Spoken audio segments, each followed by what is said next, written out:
Menteri Energi dan Sumber Daya Mineral Bahlil Lahadalia melakukan rapat internal dengan Dewan Energi Nasional atau DEN membahas antisipasi pemenuhan energi dalam negeri pasca konflik Amerika Serikat, Israel, dan Iran.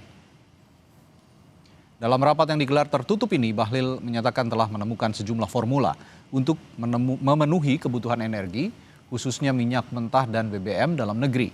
Bahlil menyampaikan Indonesia hanya mengambil 25% kebutuhan minyak mentah atau crude dari crude yang melintasi Selat Hormuz dan sisanya justru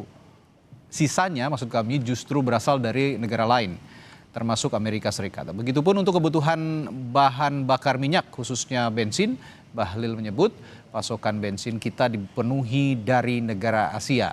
Bahlil menegaskan kebutuhan pasokan minyak Indonesia tidak hanya bergantung pada minyak di Timur Tengah.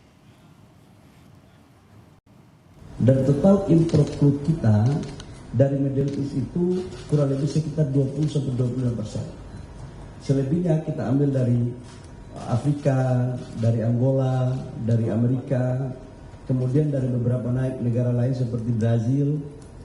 Jadi secara keseluruhan impor kita untuk crude 20-25% dari Selat Hormuz, selebihnya tidak dari sana.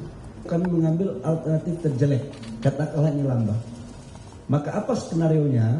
Skenarionya adalah sekarang ini untuk crude yang kita ambil dari Middle East, sebagian kita alihkan untuk ambil di Amerika. Supaya apa? Ada kepastian ketersediaan crude kita. Yang kedua, impor kita kan untuk solar kan udah selesai. Yang kita impor sekarang bensin. RON 90, 93, 95, 98.